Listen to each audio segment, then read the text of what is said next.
Hey, everybody, welcome to 846 Publishing, where we talk about everything from idea to publishing to marketing to help you build a six-figure income as an author. And if this is your first time joining us, then you are lucky because this is not going to be like any of the videos that I've done in the past. And that's because of the guests that I have with me today. We go back, I was trying to do the math earlier and I failed. I couldn't even remember how far back. And you might be saying, well, how could you guys go back, 20 years, 25 years or whatever? She looks so young and, you look like somebody's grandmother. But let me just tell you, I have known this person since she was a student in school. That's how long it's been. We have history, a lot of history. And so this is going to be like an electrifying conversation. I know you're going to get a lot of benefit from what you're about to hear. So I'm not going to delay not another moment. Let me introduce all of you to Nazia Adeyemi. Welcome, welcome, welcome. Hi, thank you so much for having me. I'm so honored to be here. When you asked me to come, I was like, of course. Well, you've done so many remarkable things, in my opinion. And what you're doing today, and I mean in this era, in this season of your life, is really one of the more remarkable things that you've accomplished. And I've been waiting a long time for this business to come to fruition. And it is now out there in the world. And the name of Nazia's company is called Ink Your Legacy. I can't think of a better name for a company. I mean, good gracious, it says so much. If you're an author and you hear that, that ought to ring a bell with you. So first of all, Nazia, tell everybody what Ink Your Legacy is and does. Sure, absolutely. So, Ink Your Legacy, it empowers new and aspiring authors to finally move past self-doubt and go from idea to self-published. There you go. There you go. Now that's a mouthful because I work with a lot of clients. I think our company is somewhere up in the high 300 range of books published for clients. And I will tell you that this issue of self-doubt among authors is huge. I mean, Mhm. I think it was Ernest Hemingway who said, all authors are bloated alcoholics. That's because we go through torture, Yes. absolute torture, because we have this dream, we have this desire to tell a story or to share some insight that we've gained over our time on the earth. But Mhm. when it comes to putting yourself on paper Mhm. and making that available to people, just the process is enough to drive you to drink. But the Mhm. thought of other people around the world reading your words, Mhm. that can really get to people. Is that one of the main things that you see stops people? And what are some of the others? Absolutely, absolutely. That is one of the main things. I would say the first one, like you said, is the self doubt and the fear of judgment. Like you just said, a lot of new authors, they question whether their story is good enough. And they fear what others are going to think. Like you just mentioned, once it's out there, you kind of feel very vulnerable, right? Once your words are out there, it's like you can't get it back. There's no take backs, right? Now you feel very exposed because now the world are able to read your words. And so that fear of judgment, it often leads to perfectionism. It leads to procrastination and sometimes total paralysis because it's that inner critic. It becomes louder than your creative voice. So absolutely. That's so well said. Your inner critic becomes louder than your creative voice. That's amazing. So at some point, you either have to silence the inner critic or at least reduce it enough that your creative voice speaks louder. Like, Mhm. do you work on that simultaneously, or do you just say, listen, I'm just going to make my creative voice shout so that I can't hear the inner critic? Well, you almost have to work on it simultaneously because the inner critic, it never really shuts up. It always comes up, and you have that one time, that one person that will give you a bad review or give you some, constructive criticism that will cause you to doubt yourself. And then that inner critic becomes loud, and you literally have to say daily. For me, as an author, it's every single day. I have to say, no, you look what you've done. Look how people have responded. Sometimes I have to go back and read my own reviews from the book that I wrote to empower myself to keep going, because that inner critic will become so loud, and it will be like, but what if, and that doubt comes in, and you will literally not do anything. So you have to work on it simultaneously. It's an everyday thing. Yeah. Do people come to you typically to ink your legacy when they've got an idea but haven't started writing yet, or can they come to you at any stage in their process? They can come at any stage. Most people come when a lot of people, what I get is I'll have an idea, I don't know where to start. That's typically the common Yeah. startup for a lot of people. Some people come with the idea, and they're like, okay, but how do I do this? How do I convert that to this? What do I talk about? How do you the whole publishing process there? A lot of people are confused about that. So they can come at any stage. I have the 5 C's where I break down the 5 C's. I break everything down. You have clarity, confidence, consistency, creativity, and completion. And that's sort of the process. So wherever you are in that process, I can meet you where you are, and we can work through whatever you're going through to get you to the finish line. Yeah. And what I love that you do is of course, it's all about the writing. Of Mm-hmm. course, it's all about the book. But what I love that you do, the clients of yours that I've had the privilege of working with, is that you also work with their business side. It isn't just, let's get the book written and published. You're also teaching people how to set up an author business. And when people ask me, well, how are you able to reach six figures in publishing when most people don't sell 200 books, and the answer is because this is a business. I Mm-hmm. treat it like a business. Like this is I give it all of my focus, and I did that even when I was part-time and still working a regular job. So Mm-hmm. chat with us a little bit about that business side that I've seen you do so beautifully, helping your authors first of all get the mindset of a business person and then put the little pieces in place. Well, like you said, it starts with the mindset. I work with authors to let them know, listen, you are transitioning. You're no longer just an ordinary person. You're now an author. And this is a business, and you want to treat it like that.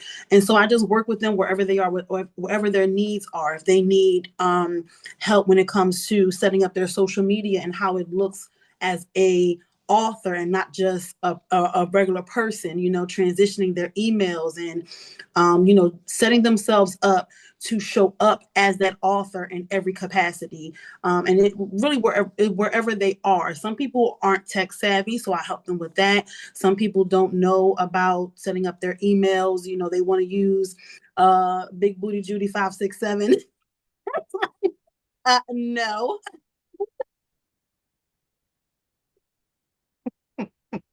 no. I love it. So it's like, it's just wherever they are. The whole goal is to help new authors. And what happened is when I was a new author, I needed so much. I didn't know what I needed until I received it, right? And so I said, a lot of people came to me once they read my book, and they said, "How did you do this? How did you do that?" And I started saying, okay, so there is a market for new authors wanting to know how to get set up, how to get started. So many people, as you mentioned in the beginning, they have lived experiences. They have life difficulties that they went through, even fictional, right? If you're just writing for entertainment purposes, there's still some lessons in that. Someone can still get something from that, right? Even as a part of the 5 C's is the creativity. So what happens is I tell people, I'll give you a little snippet, right? I tell my customers that people watch. If you're having a hard time creating characters, go somewhere, go out to eat, and just people watch. And just write a character based on an interesting person that you saw. And your readers are going to pick up from that. When your readers pick up, they're going to say, oh, I know someone like that, because we all do. And you make them, you humanize them. And so it's like, I tell my authors, you're not, there's no lack of creativity, right? There's no lack of ideas. You just need structure, and you need, how to figure that out and how to make it clear. So, though that's, I don't know. I guess so. I'm so excited about it because I can just talk about it forever. Right. This is one of the things I always say. What is the thing that someone could wake you up in the middle of the night at 2 o'clock in the morning after you've had a long day and just got in bed a couple hours ago? They can wake you up at 2 o'clock in the morning, and in a few minutes, you can be talking at top speed. Then you found the right thing for you. Yeah.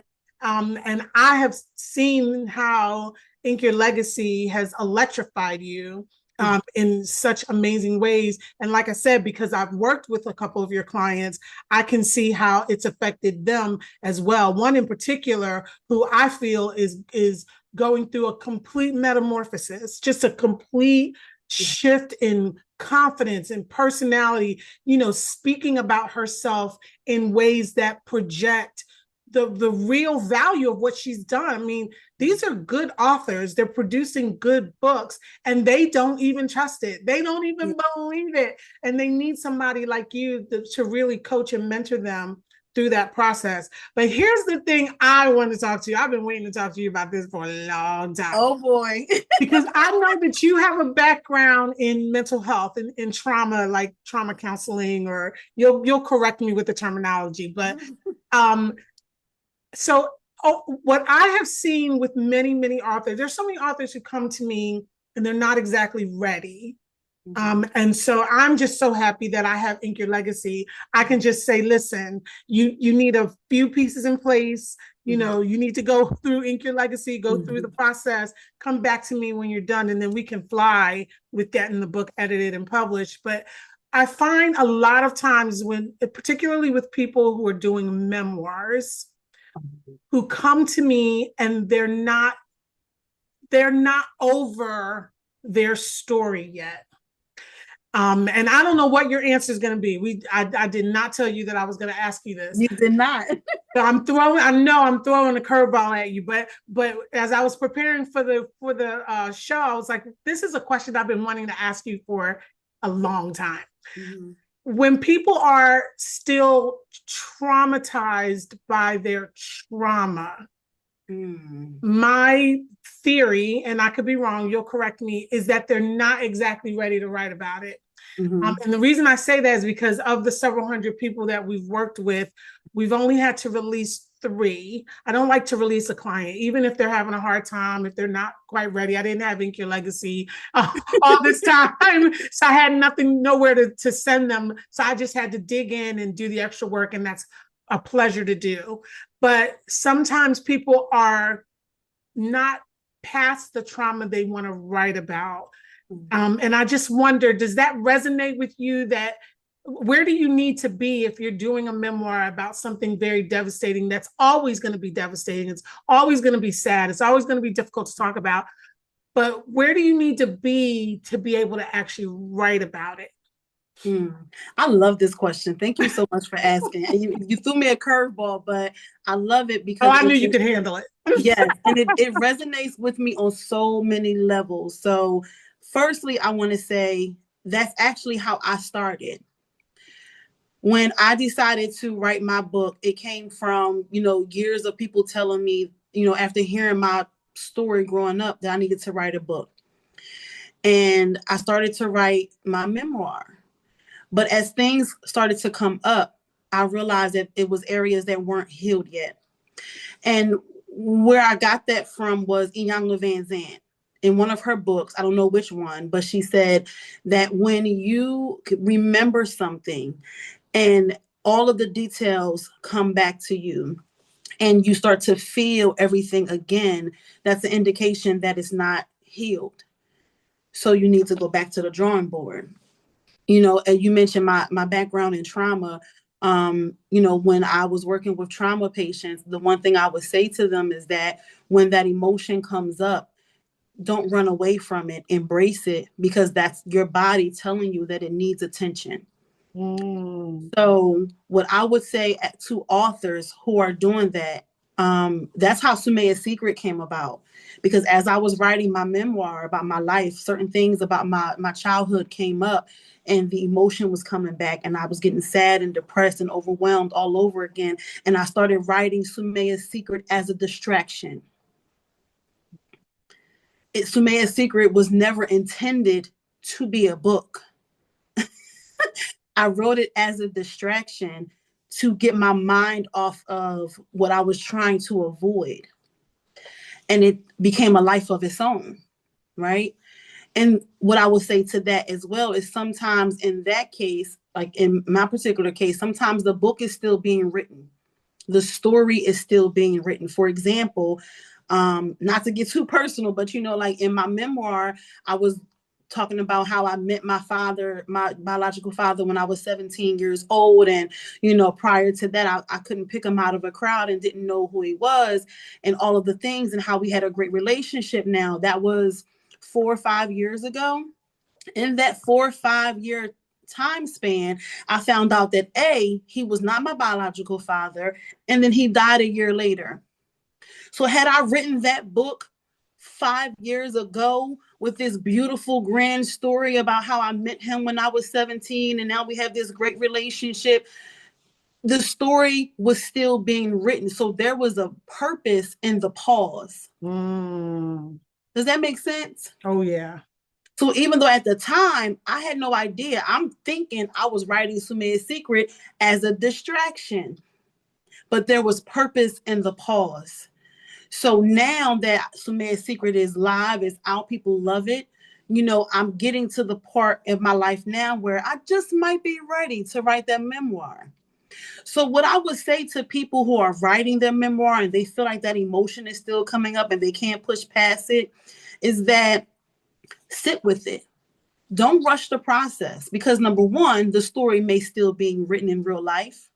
Number two, it's an indicator that you have some healing that you have to go through, because in order for you to tell the next person how to get over or overcome something, you have to, number one, get over and overcome yourself. Right? So if you can't overcome and get over it yourself, how are you going to lead the masses? Right? So I would advise them to sit with it, just pause it, maybe write something else, write something fun, flirty, something that doesn't bring up that emotion, but still represents the essence of who you are as a writer and as an author. And then maybe go revisit that later.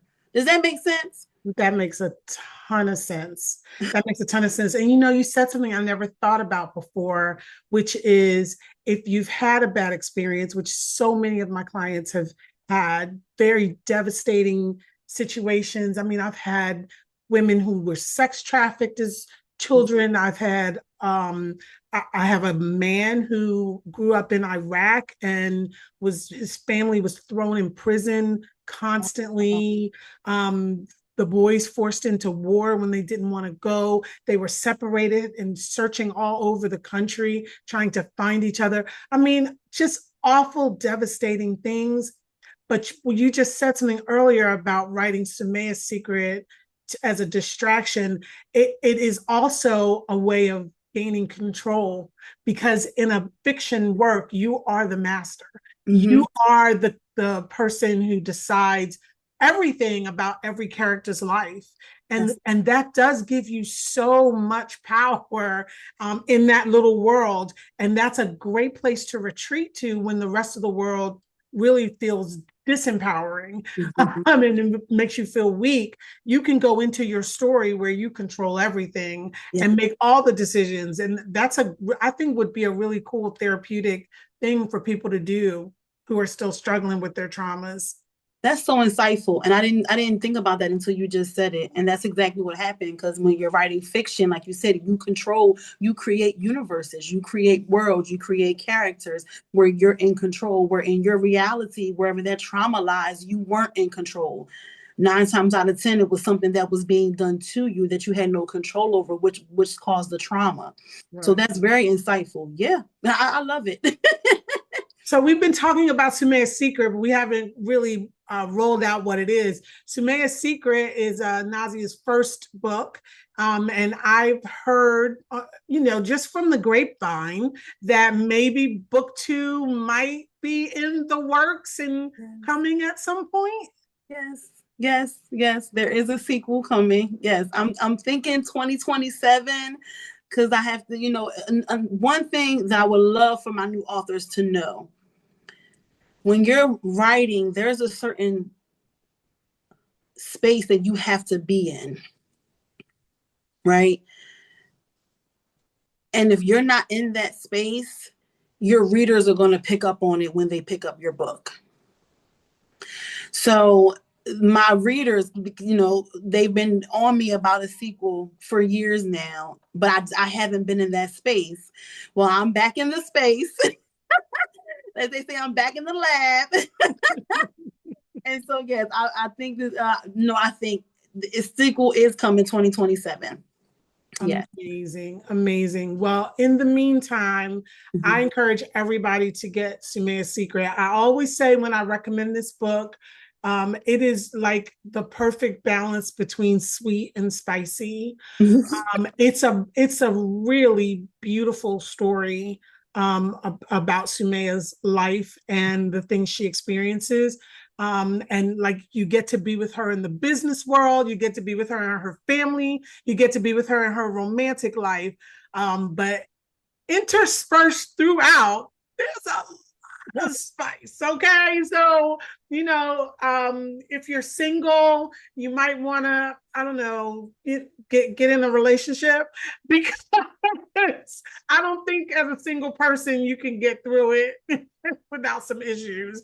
It's spicy, but it's good writing. It's like classic writing, in my opinion. I think it's a book that, I mean, I always say I was so shocked when I first got it, only because like we don't know each other as authors. A lot of authors tell me, when they write their book, that their family members don't buy it or won't leave reviews or won't support. And I always encourage them by saying that's not how they know you. They know you as, the cousin or the accountant or the church organist or whatever you are, the dental, hygienist. They don't know you as an author. And I've known you in so many iterations, both personal and business, but the author side was not a side I knew existed. Right. And it threw me for a loop. When I first read it, I was like, this woman is good. She's an amazing writer. I mean, you seem to instinctively understand the mechanics of a book. I did not have to talk to you about that. You understood how a story needs to arc and flow in order to keep the pages turning. And I'm telling you, the pages turn. I think it might be on the back of your book. I'm not sure, but something like the pages turn themselves. Like they really just turn, because you just stay so deeply engaged. So I encourage you to buy Sumaya's Secret and read it, but also connect with Nazia. If you're a new author, if you're a seasoned author, I mean, there are things that she has shared with me. She's still trying to get me to get my social media pulled together. It is on my list. It's still sitting on my list. It's there. I'm going to get it done soon. But there are things that we leave by the wayside, and we don't realize that they do hurt our author business, because we don't have the basics in place. We don't have the mechanics and the foundation. So tell everyone how they can get in touch with you at Ink Your Legacy.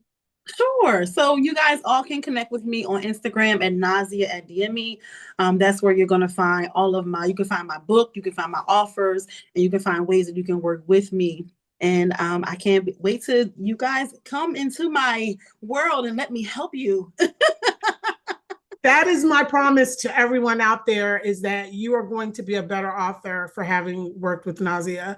The way that she handles you, I always say it's very, very direct, because she's not going to lie to you or pull any punches or anything, but you walk away whole, you walk away healthy, you walk away stronger, you don't walk away beat up. like some author coaches do, or feeling, like someone's listed all your flaws but doesn't tell you how to fix it. Mhm. I love that Nazia brings it all together, the writing side, the emotional side, the mindset side, the business side. She pulls it all together, and it's really wonderful. And our companies are working together now on some projects, because sometimes authors come to me and need to be with her. Sometimes clients come to her, and when they're done with her, they can come to 846. So it's just been amazing. Thank you so much for giving us this time and all of this amazing information. And before we go, you shared a tip the last time I talked to you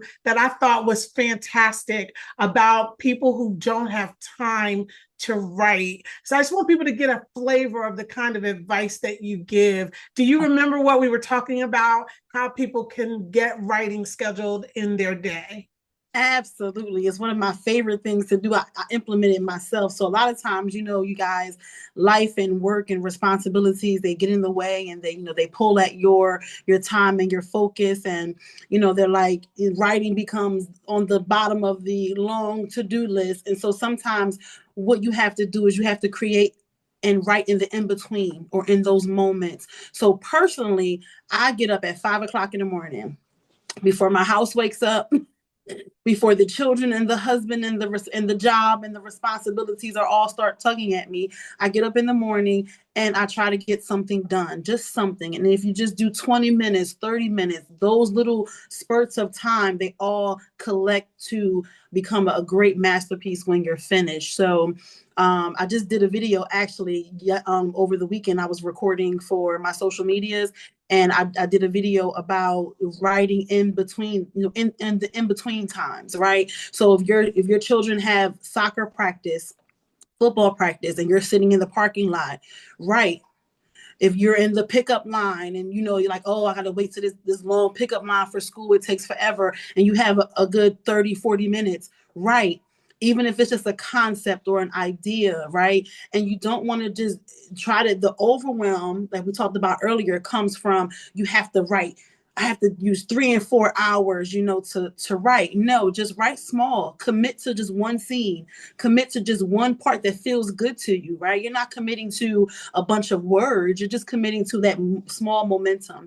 So use the in-between times and write and start small. So that's the advice that I usually give my clients.